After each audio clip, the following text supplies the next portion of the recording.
Hello, everyone. My name is Heather Hathaway, and I'm the Acting Dean of the Klingler College of Arts and Sciences. And I am here on behalf of all our faculty, staff, administrators, alumni, and friends to wish the class of 2020 a heartfelt congratulations. You guys have done it. You've made it through 4 years, and you are ready to take on the world. We are so proud of all that you've accomplished, particularly during this incredibly challenging second semester of your senior year. There's no better joy than to be a teacher and watch our students develop. And especially when we can learn with and walk with you over 4 years, it's the greatest job there is. I also want you to take, when you go into the world, the guiding values that have been instilled in you through your Jesuit education. And those at Marquette are defined as service, excellence, leadership, and faith. We will always be here for you at Marquette to bolster you when you need us. We look forward to having you come back and see us often.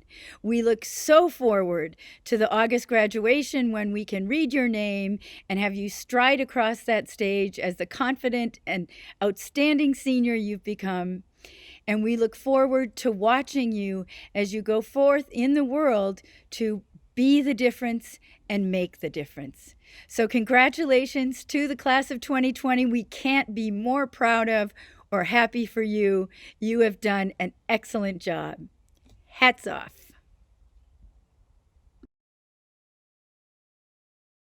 Greetings, friends, family, faculty, staff, and the distinguished class of 2020. I am honored to address this year's graduating class as the College of Arts and Sciences Outstanding Senior. I'll be frank, I do not really know what I am doing.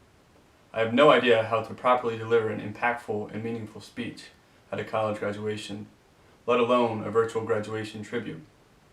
However, I think it is okay to be unsure of myself, considering that this is not the first time that I have felt this way. Reflecting back on my time at Marquette, I find having no idea what I am doing a recurring theme of my experience.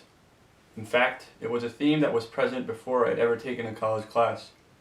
Arriving at Marquette's campus, like many of you, I was uncertain of my place at this university and whether I even belonged there. Classes did not help ease this tension. At the time, I was a biomedical sciences major on a pre-med track, with the hopes of becoming a doctor. It was after taking Dr. Anita Monogren's introductory biology class when I first achieved some clarity as to what I should be doing, namely something other than trying to become a doctor.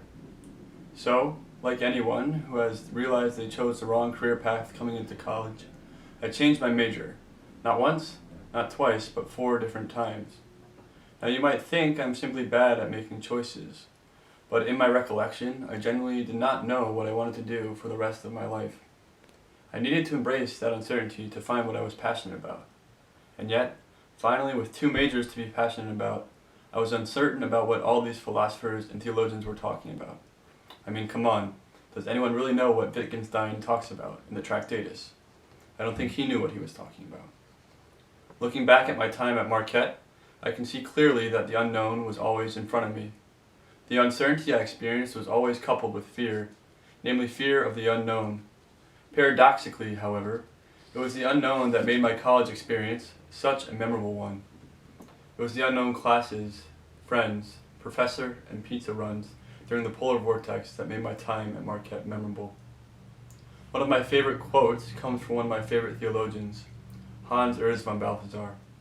It's a simple quote for a man with such a complex name that says, "Trust time." My time at Marquette has taught me to trust time, because time gave me the ability and the space to realize that the uncertain and the unknown are not things to fear, but to embrace. For if you embrace the uncertainty and the unknown, to quote von Balthasar again, we will find that an extraordinary adventure is underfoot. Now as we begin to move on to new phases in our lives, we are again faced with the unknown and the uncertain. We are not only graduating, which brings along enough uncertainty, but we are also in the midst of something we have never faced before, a global pandemic. Many of us are now looking for jobs in one of the worst job markets in history. Many of us have had job offers rescinded. Our futures are uncertain, but this should not discourage us. We should not be afraid of the unknown. Our educations have prepared us for it. If my story at all speaks to your experience at Marquette, I hope it will encourage you to know that we can face what we do not understand with courage and confidence. We can be comfortable with uncertainty and the unknown because we are privileged with the ability to decide how we respond to it. We can choose to live afraid of the unknown or embrace it and set out on an extraordinary adventure.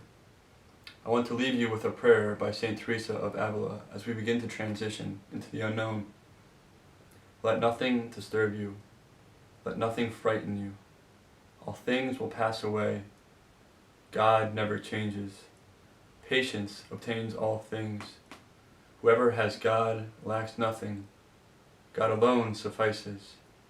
Amen. Finally, time will not let you down if you give it a chance to run its course. Step into the stream of adventure, and you will not be disappointed. Thank you.